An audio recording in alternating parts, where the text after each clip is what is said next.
झेंडे किचन मध्ये आपले स्वागत आहे। आज आपण कोबीचे भजे बनवणार आहे। त्यासाठी लागणारे साहित्य, मी कोबी बारीक चिरून घेतला आहे। आता आपण त्यात बेसन, हिरव्या मिरचीचा ठेचा टाकून सर्व एक मिक्स करून घ्यायचे आहे। मी पावशेर बेसन, कोबी अर्धा किलो सर्व मिक्स करून घ्यायचं आहे व्यवस्थित, पाणी न टाकता।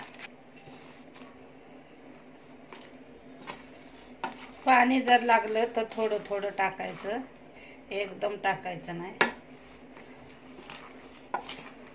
बेसन असं व्यवस्थित मिक्स करून घ्यायचं आहे। हिरव्या मिरचीचा ठेचा, मी लसूण, हिरवी मिरची, जिरं वाटून घेतले आहे। थोडासाच, तुमच्या आवडीनुसार तुम्ही करू शकता। तिखट,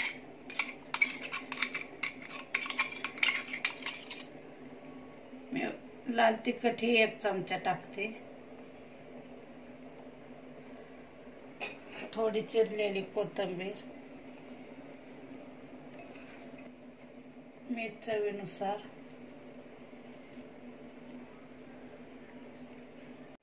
आपण थोडासा ओवा चुरगळून टाकायचा असा, थोडंसं हिंग,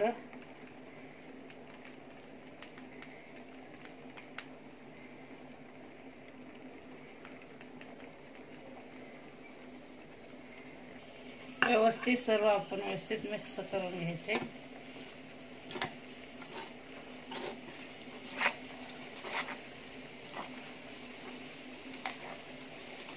आपण हातानेच व्यवस्थित मिक्स करून घ्यायचे, कारण हाताने व्यवस्थित मळता येते। थोडंसं वाटलं तर आपण पाणी भी टाकू शकतो।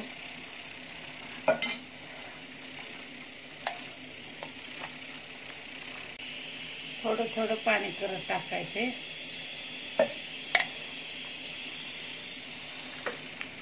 अशा प्रकारे आपलं पीठ मळून झाले। आता आपण त्याचे भजे तयार करून घ्यायचे आहे। कुरकुरीत होण्यासाठी मी थोडे 1 चमचा मोठा तांदळाचं पीठ टाकत आहे। हळद टाकायची आहे थोडीशी। सर्व आपण व्यवस्थित असं मिक्स करून घेतले आहे हळदीवर। अशा प्रकारे आपले कोबीच्या भजेचं बॅटर तयार झाले आहे। ते आता आपण भजे बनवून घेऊया। तेल गरम करायला ठेवले आहे।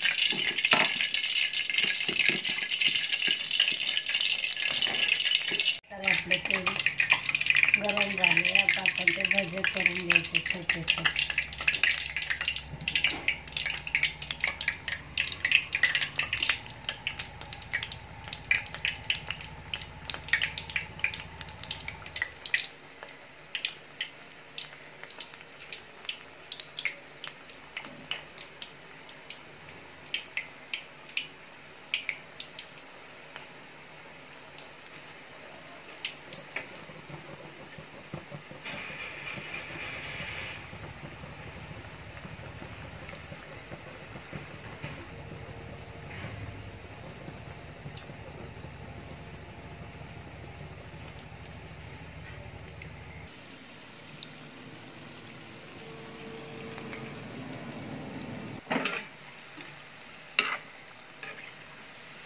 अशा प्रकारे आपण ते व्यवस्थित पलटी मारून घ्यायचे, म्हणजे गोल्डन होईपर्यंत तळायचे।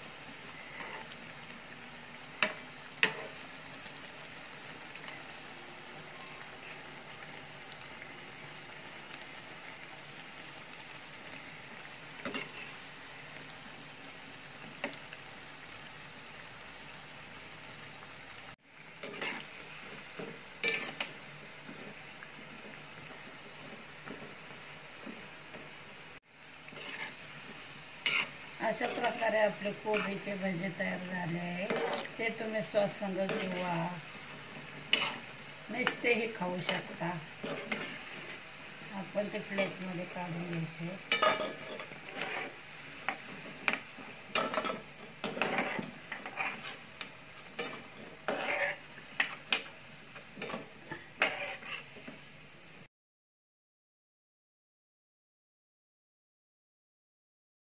अशा प्रकारे आपले कोबीचे भजे तयार झाले आहे। ते तुम्ही टमाटर सॉस किंवा नुसतेही खाऊ शकता। झेंडे किचनची रेसिपी आवडली असेल तर लाईक करा, शेअर करा, सबस्क्राईब करा, बेल आयकॉन दाबण्यास विसरू नका। धन्यवाद।